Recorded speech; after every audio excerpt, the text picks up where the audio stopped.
아주 훌륭한 질문이세요.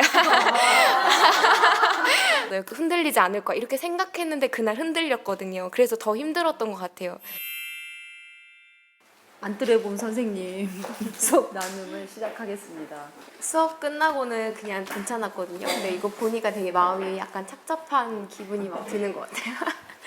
이유는 아이들 소리도 막 잡히잖아요. 근데 이렇게까지 막 심란하게 애들이 막 중구난방으로 얘기를 하는 거를 뭐 평소에 알고 있지만 요 정도까지인지는 몰랐고, 제가 맡은 근데 반들이 다 약간 결국에는 수업이 이렇게 되는 때가 많았거든요. 지금 4년째 맞는데, 그래서 그게 뭔가 이게 아이들 때문이 아니라 뭔가 내 뭔가 문제가 있지 않을까 이런 생각을 좀 많이 했던 것 같아요. 저는 이렇게 수업을 보면서 이게 카메라가 있는 상황하고 없을 때하고 아이들이 다르잖아요. 평소 수업이랑 오늘 수업에서요? 예, 예, 예. 사실은 수업을 하는 동안은 40 어렵다는 생각을 안 했어요. 그러니까 그냥 평소 수업 모습이에요, 저게. 교실 뒤쪽에 있었던 도움 선생님의 도움 받고 있던 아이가 여기 성찰제는 안 나와 있어가지고 궁금했어요. 네, 그 친구는 그 청각장애 아동이에요. 그래서 매 시간 수화 통역 선생님이 오셔서 같이 이렇게 수화 통역해주고 계세요. 여기 수업과 관련해서 평소에 고민했던 게 세 가지라고 안드레봄 선생님 써주셨잖아요. 대답을 잘 하지 않는 아이들, 수준차가 있는 아이들, 그리고 무기력한 아이들, 이 세 가지를 써주셨는데 세 개 중에서 가장 힘든 거는 좀 더 어떤 것일까? 오늘 수업에서 제일 잘 나타났고, 그다음에 좀 평소에도 어려운 거는 무기력한 아이들인 것 같아요. 그 아이들을 챙기다 보면 아까 보셨을지 모르지만 손을 들고 있는 아이를 제가 지나치는 경우가 많아요. 걔네들 챙기느라. 그러니까 약간 그게 제일 애들한테도 미안하고 얘네들을 어떻게 해결해야 할까도 잘 모르겠고, 약간 그게 제일 좀 답답한 면인 것 같아요. 교실 앞편에 보니까 미덕 카드가 굉장히 많고 또 아이들도 그런 미덕 그 카드가 있는 것 같더라고요. 뭐 얼마나 비중 있게 다루시는지. 그냥 아이들이 그냥 혼내는 거는 사실은 잠깐이 때가 있잖아요. 그 혼내는 것보다 더 효과가 있더라고요. 예를 들어서 뭐 자기는 혼자 안 하는 아이가 있어요. 그럼 제가 넌 자율의 미덕이 있구나 이렇게 해주면 아이들이 그 다음부터는 조금이라도 더 하려고 이렇게 의지를 보이는 거예요. 그래서 네, 하게 됐고, 그러니까 칭찬해야 될 상황에서 주로 쓰고 이렇게 해주고 있는 것 같아요. 오늘 안뜨레봄 선생님의 수업을 보시면서 그 단어 중에 딱 알맞다 2개 정도? 네, 2개 정도 골라서 왜 그런지 그 포스트잇에 써서 그래요? 내가 보기엔 선생님 보는 것만 해도 꽃을 보고 있는 것 같아가지고 울컥해. 그 말을 꼭 해주고 싶었어. 그리고 과학에서 이렇게 인성하고 관련 짓기가 쉽지 않거든. 근데 그런 것도 이렇게 선생님이 넣어가지고 교과서에는 이 낙타의 생김새를 활용한 발명품을 만들어보자 그림으로 그게 나와요. 예, 근데 아이들이 그거까지 가기는 시간도 좀 적을 것 같고, 그래서 그거 대신에 뭐를 할까 생각을 하다가 그럼 우리가 가기 위한 뭔가 준비물을 만들어볼까 생각하다가 그 사람이 하는 것보다는 똑같은 동물이 뭔가 가는 게 낫지 않을까 해서 그래서 이게 나왔던 것 같아요. 네. 다음 주에 학부모 공개 수업이 있거든요. 근데 약간 그러니까 제가 약간 그거에 대한 상처라고 해야 되나 그런 게 약간 아직 있는 게, 그러니까 제가 되게 친절하기만 한 교사였거든요. 1, 2년 정도를. 그때 반이 되게 이렇게 붕괴가 된 적이 한 번 있어요. 그때 이제 어머니께서 이제 선생님이 너무 친절하시다. 저한테 하신 게 그게 약간 남아있고, 근데 약간 그게 있으니까 학부모님들은 또 안 좋게 보시고 가시면 어쩌지? 약간 이런 생각이 약간 좀 들어서 되게 마음이 더 착잡했던 것 같아요. 저는 이제 봄샘 수업을 보면서 어렸을 때 저 모습을 봤어요.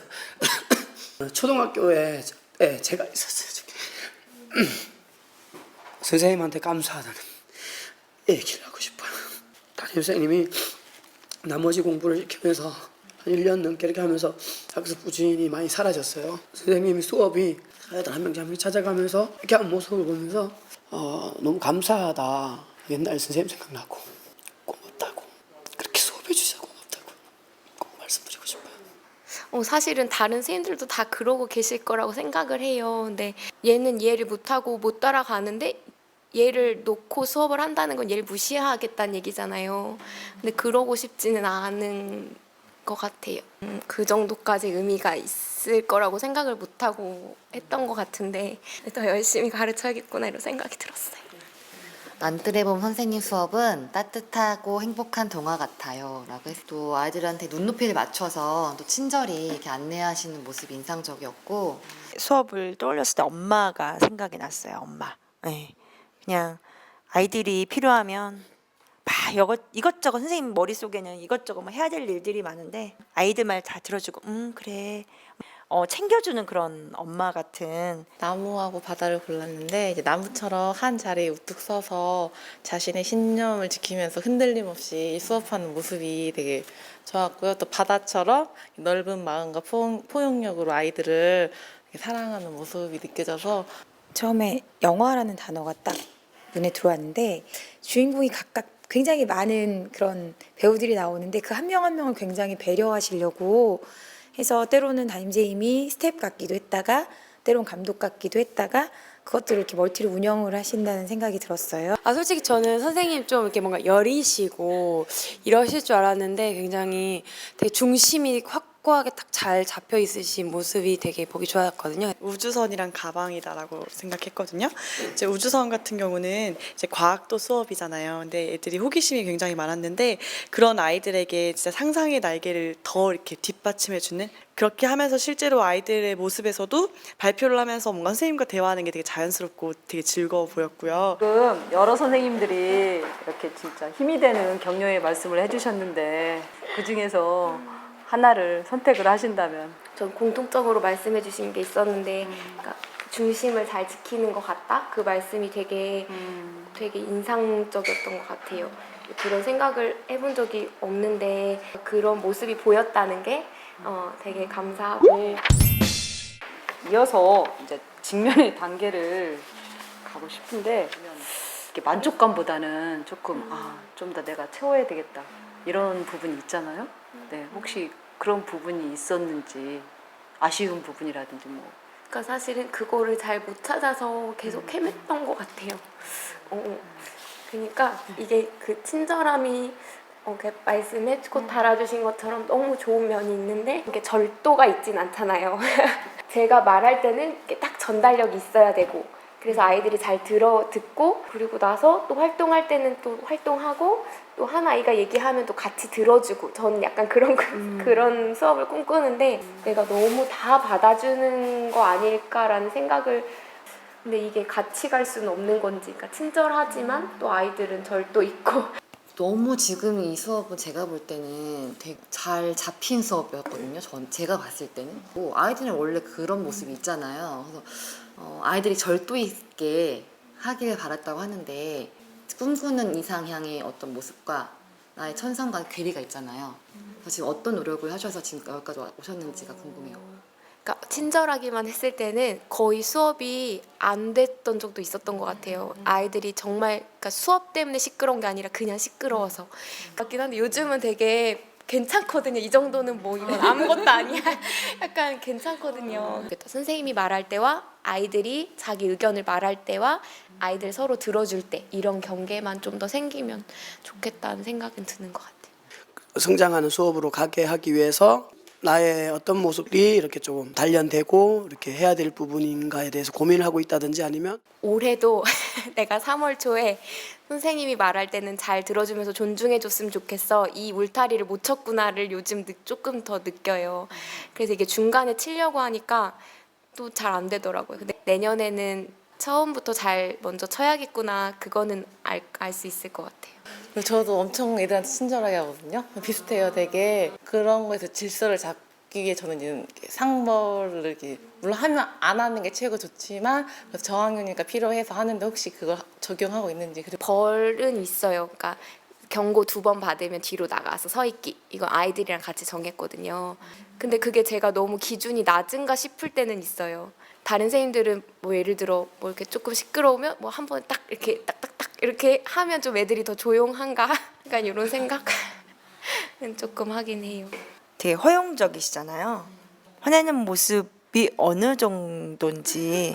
그 질문을 참 많이 받는데 엄청 혼을 내거나 화를 내서 조용하게 수업을 할 때가 있어요. 그게 과연 아이들에게 좋은 걸까? 제가 이제 그렇게 할 수 있음에도 잘 되도록이면 그렇게 안 하려고 노력은 하는 것 같아요. 근데 이제 아까 말씀드린 것처럼 그냥 차라리 누가 안 봤으면 좋겠어요. 그러니까 저만 그냥 한다면 그냥 제 신념대로 하고 싶어요. 이렇게 저한테는 더 유독 그런 안경을 끼고 보시는 것 같은 느낌이 들어서 너무 그게 속이 상해요.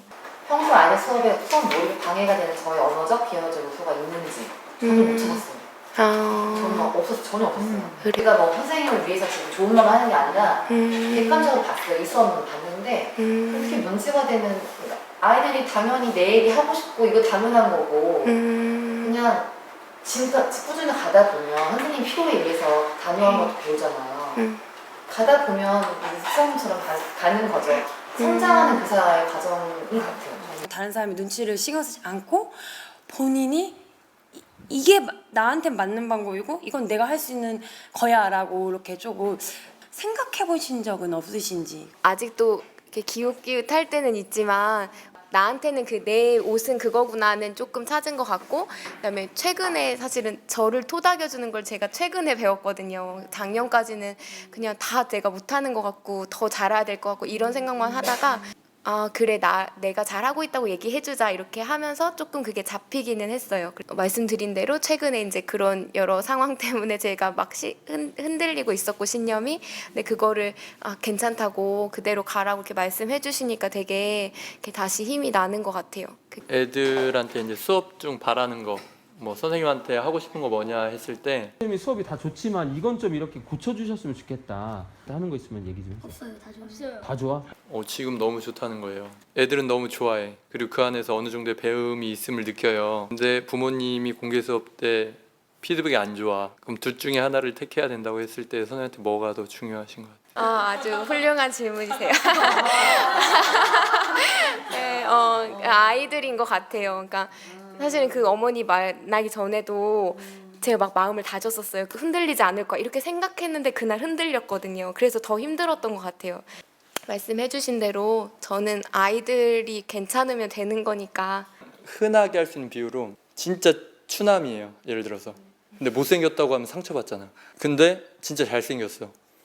근데 왜 이렇게 못생겼냐면 그냥 콧방 끼고 가잖아요. 오늘 수업만 봤을 때는 수업이 너무 잘생긴 거예요. 그래서 왜 이렇게 못생겼어라고 하면 그냥 가도 될 것 같은 마음이 드는 거죠. 저는 평소에 제 수업에 대한 가치 판단을 그렇게 막 하진 않았던 것 같아요. 잘한다 못한다. 3년차 때 받았던 그때는 제 수업이 추남이라고 생각해서 상처가 됐던 것 같고요. 저도 제 스스로 내가 통제를 못하고 있다는 걸 자각하니까 힘들었던 것 같고, 최근에 그랬던 거는 나는 나 나름대로 열심히 하고 있고 아이들도 행복해 보이고 나도 행복하던 상황이었어요. 근데 그냥 제 뭔가 겉모습으로 판단받은 느낌이 들었어요. 그냥 색안경 끼고 보신 느낌. 그거 자체가 되게 기분이 상하고 속상하고 교육 활동을 할 맛이 안 나는 그런 기분이었던 것 같아요. 그때는. 얘가 어떻게 하면 해요.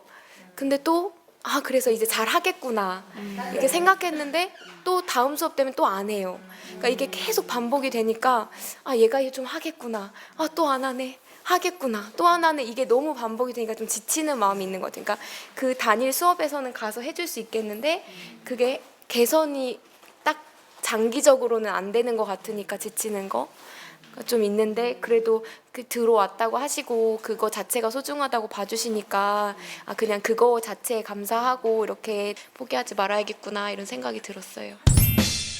네, 혹시 새롭게 깨닫거나 느낀 점 있으면 말씀해 주세요. 사실은 오늘 그 얘기를 나누게 될 거라고는 생각도 못했어요. 근데 제 안에 나름대로 답을 이제 찾았다고 생각했는데, 근데 오늘 이 얘기가 나오는 걸 보면서 그러니까 요즘 상황 때문이든 아직 내가 그게 이렇게 흔들리는 부분들이 있었구나라는 생각이 들었고, 그냥 내 신념대로 아이들과 나만 생각하면서 나아가야겠다. 그냥 그걸 잘 정립하는 시간이었던 것 같아요. 무기력한 아이들은 계속 해 나가야겠지만 그런 거 생각하면서 하면 조금 덜 지치면서 아이들 끝까지 할 수 있지 않을까 하는 생각이 들었어요. 아니라 내가 아들이 하나 있어요. 고등학교 3학년. 그런데 며느리를 얻으면 꼭 안뜰에 본 선생님 같이 저런 참한 저런 며느리감이었으면 참 좋겠다 이런 생각을 진짜 했었어요. 몇 살 연상이죠? 하루 내가 뭐 맡을 때 아이를 확 바꿀 수 없잖아요. 근데 내가 할 수 있는 만큼 1년 동안 내가 너무 지치지 않게만 그 에너지 안배를 잘 하셔서 이 수업 코칭을 하면서 나다움을 좀 발견했던 것 같아요. 좀 제 수업에 대해서 좀 자신감을 갖고 제 신념대로 나갔던 것 같아요. 동화책에서도 그 어떤 나그네의 옷을 벗기는 게 태풍이 아니라 그 햇볕에서 옷을 벗기잖아요. 한없이 믿어주고 사랑해주고 애들이 이렇게 변하는 걸 보거든요. 저는 오늘 선생님의 수업을 보면서도 선생님의 너무나 유능한 모습을 많이 봤고요. 제가 배우고 싶은 면도 많이 봤고 선생님이 지금처럼 아이를 사랑하시는 그런 마음대로 대하시면 이제 아이들도 아까 굉장히 편안하고 네, 관계를 잘 형성하고 계신 것 같아서 네, 앞으로도 수업 계속 성공하실 것 같아서 저는 네. 제가 아들을 낳는다면 우리 담임 선생님에 맡기고 싶어. 늦게까지 진짜 질문을 엄청 많이 막 던져주시는데 그게 너무 감동이에요. 그냥 너무 피곤하신 거 너무 잘 알고 막 다 이렇게 보이는데도 막 이렇게 물어봐 주시는 게 너무 감동이 되고 너무 감사합니다. 네.